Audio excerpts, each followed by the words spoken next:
Right. This is yesterday's lesson. Interesting, considering what I'm about to talk about. I guess there are various levels in this. I think on Wednesday night we're going to talk about the levels of observation that I'm going to talk about now, but in more detail. We'll do it in more detail on Wednesday and break it down properly. Let me just. It seems like nothing, I know. Yeah, this thing of observation. I mean, I do all these stages of observation, and I thought I've got some decent paper on there, but I haven't got this other stuff. But anyway, we'll work with that, I think, or we won't, as the case may be. Let me just see if I can get this paper out of here, and we'll. That's a seriously loud noise, isn't it? I thought I got some lined up, you see, and then when it comes to it, I haven't. That other piece underneath, it's got lines in it. You probably couldn't see it, but it kind of. When I start putting charcoal, you'll see the lines like some kind of brass rubbing. Right.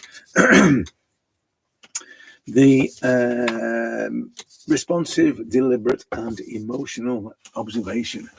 That sounds a bit like again, I know what I'm talking about. Now, basically, I do all three of these things. The responsive part is, for me, is the moment that I connect with the subject. The deliberate part is when I start to consider in more detail the elements, and however that deliberate observation can be a more technical approach to portraits, for instance, or anything, and you can then apply the technical information that you may have gleaned or learnt or think it should be, but that's when you're doing it deliberately. But for me, a deliberate is just simply the moment that I consider. This is what I'm going to draw now. I consider the accuracy of things. I consider specific things. I consider the the specific density. It's very deliberate the way I do that. So I go through the phases, and you'll see me do it from the responsive thing, the initial stages when I respond to it. Then I go through the more deliberate stages of observation when I'm really looking at it, because in the first stages when I'm just glancing backwards and forwards, it's not really an intense observation. I'm not really looking at it. I'm glancing and I'm capturing things in the moment. But the final one, the emotional observation, is the one that glues everything together. So during the process of this early stages of my responsive approach, I'm also connecting with the subject and the emotion of the subject, and trying to let that influence the way that I draw the subject. So, and then equally, when I'm in the sort of deliberate mode, if you like, I can also be emotionally connected because the emotion, perhaps, for instance, so my deliberate observation that tells me about certain things will also tell me, apart from the accuracy thing, the emotional thing will determine how I deliberately observe, because it will say that's not important, because the most important thing about it is the way that the top eyelid sort of cuts down or whatever, and it makes it look like he's sad, or whatever it is that determines the emotion that's in this face, and that will be that'll happen all the time. For me, that'll happen all the time. It's a kind of a break, a limiter to the deliberateness of my observation, because it can become very deliberate. It can become very contrived and drawn for me, and too technical. So the emotional side of it is always saying that's enough. It's enough to convey the emotion. You don't need to go into the detail, but I am trying to deliberately shape the ear or whatever it might be. So the emotional side of it, whether it's at the very beginning when I'm really now have to connect with this face, or whether it's during the deliberate phase, it's still always there. So the emotional thing, and that's primarily what glues everything together, and it's the one thing that underpins the portrait. So without that emotion, neither of the two kinds of observation really work, because they're going to be the expressive one, the responsive one's going to be just that, and it's just going to be an expressive thing. And if it's deliberate, it's going to be very deliberate and could actually be too technical. So it's the emotion thing that makes it work, and you need to keep that in mind when you're doing both of these things. And in a way, both of these things can either be in stages, so it will be my response initially, or it can be part of the same process. It can go through the same stages. It doesn't have to be I'll stop doing the responsive thing now and I'll make it more detailed. It doesn't have to be like that. It can be all the time. It depends on the subject. That's one of the big things. If the subject moves you in a certain way, it may be that it doesn't need any more than the briefest of responsive observation, and however that manifests, it may not need an awful lot more than that. So, as I say, it depends on the subject. Always depends on the subject. The subject is what drives it in the first place. So, you're going to be hopefully, because it's that, why did you want to draw in the first place thing? So hopefully we let that be the driver of everything initially. And then observing those sort of those three levels, you can capture portraits that are. I don't know if you saw the on socials the 4 or 6 whatever it was of the portraits I put in the I used in the lesson yesterday. There's one in particular where. It was just such a powerful image, but there wasn't an awful lot of detail in it anyway. So it ended up being very, very dark, and it was that kind of thing. I wanted to convey that darkness, and it wasn't just a face drawing. It was probably more of a painting than a drawing, and I don't know whether I can find it. So I'm not trying to do it now, because I'll be forever trying to find it. But that sometimes that happens. Sometimes it doesn't warrant face copying of any kind, really. Or there'll be some kind, and you'll see this. This is the thing that you'll see with a lot of charcoal artists. They'll have mastered the ethereal type of drawing. And generally speaking, that's what they'll do. For me, I tend to, it'll change every time. If it's sometime like this one I'm talking about, it's quite ethereal. If that is what I did because as a response to the image that I had, it may not be the same the next time I find another image. So another image might not have those same qualities, and I might not respond in the same way. But that, as I said, that is really it. I don't think that people will just say it's observation, but it's not at all just about one singular thing. There are different ways of seeing things and different ways of responding to things, and everything then is impacted. Whether it's how technical you are, or how finished you are, or even down to what medium you're going to use. Everything's impacted by these types of observation. It's the way you see the world thing. If you see the world in a particular way, and those people that do drawings from imagination have more, probably more inclined to follow, sort of a more responsive thing, because they're going to respond to their visions, or even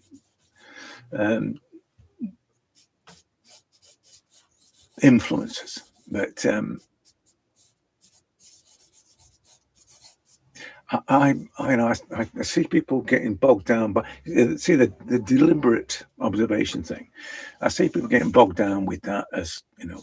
I saw someone talking about drawing figures this morning, and it's fine. It's that's how it is, and people get sort of into that thing. You know, this is how we draw figures, and this is, you know, more expressive lines, and we amalgamate shapes and all kinds of stuff like that.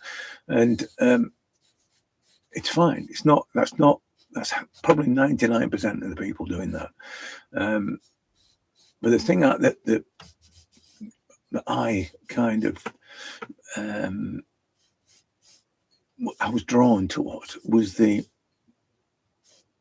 more responsive, the more, you know, the more than just a face drawing. That's probably where I'm coming from. That's the thing that influenced me. So it was more than a face drawing that I was thinking about. I wasn't thinking about how well I could draw eyelashes or structure the head. And that's never really been a consideration for me. It's always about my response, and then obviously my response in relation to how I feel about something, or how I feel about the subject, what the subject is saying to me, and then what I think I need to capture. I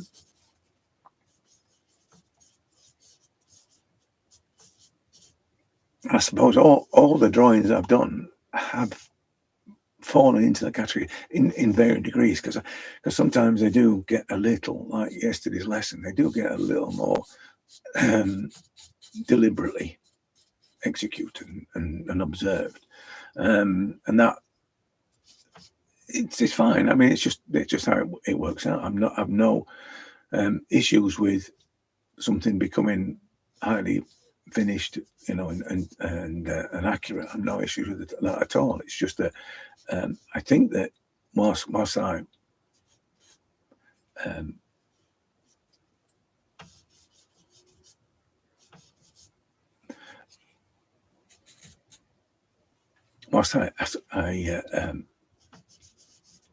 ignore the combination thing, when it's just about one thing, there is always something missing. I think that's what I feel about something that's just a well-drawn, well-copied face. I always think there's something missing, and it's because it became just that. It became just a copy of a face. So, and I feel it. It's just something I feel about a drawing a face. It's not an objective technical thing. I just feel it, and sometimes I don't really know what it is that's doing it, and other times I know full well what it is that's doing it. If I don't follow the complete trio observational in all observation and all response, and sometimes it's not always about the deliberate response. So, but if I don't combine them or have elements of them in the drawing, it's like there's something missing.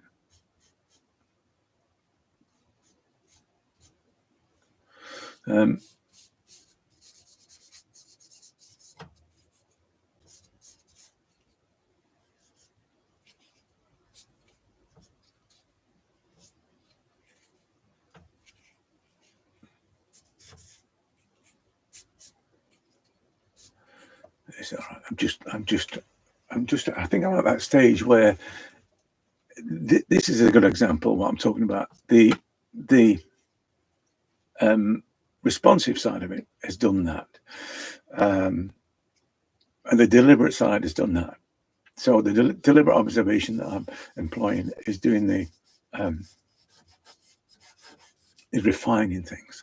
So it can happen all the time. Now I'm switching back to the more responsive observation, just to get.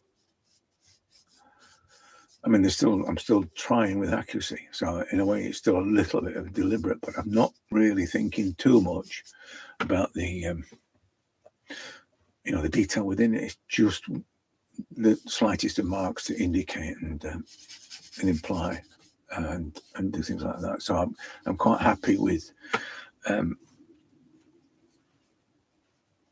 that in a way to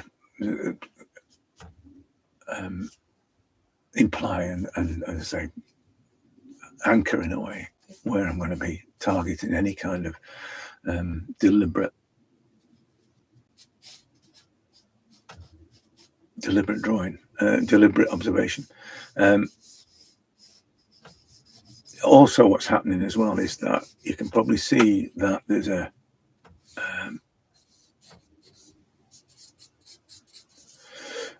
sense of reality in that element, and the reason why it is happening like that is because it's partly because it's the observation side of it, so it's a deliberately observed element of it, but it's partly because there's a lot of the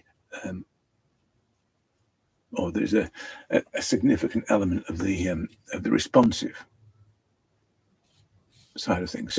So whilst I could make, I could deliberately observe that and deliberately try and draw every line above his eye and his eyelid there, my responsive side of it is just, or the responsive observation side of it is looking to simply suggest what's happening and not get too bogged down by the more deliberate approach, more deliberate drawing approach.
So as you can see, there is a mixture of the responsive thing, which is when I make the sort of the briefest of marks, really, to try and just capture the feeling of it. You see it happening there.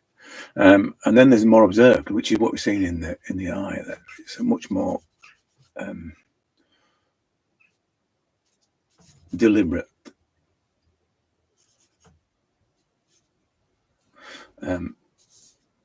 observation, and which is then manifest in the way that I make the marks. But and then underneath all that, there is the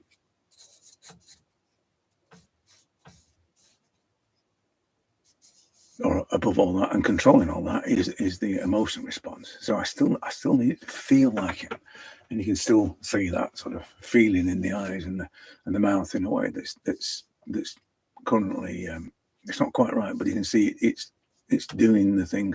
I probably need to take a little bit more of the deliberateness out of it, and bring some more of the observation, the responsive stuff, and in terms of execution, and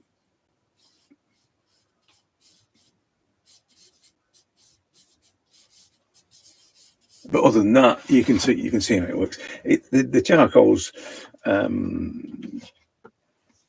very granular. This particular piece of charcoal, so it's got that a little bit more than drawn about it. It's still got the sort of painterly thing about it, because the way it's actually applying. It's not a hard charcoal. So it's very dusty. It's going to have very a granular effect, which is fine. I mean, I'm just exploiting that, I suppose, by doing making it more as I say, smudged and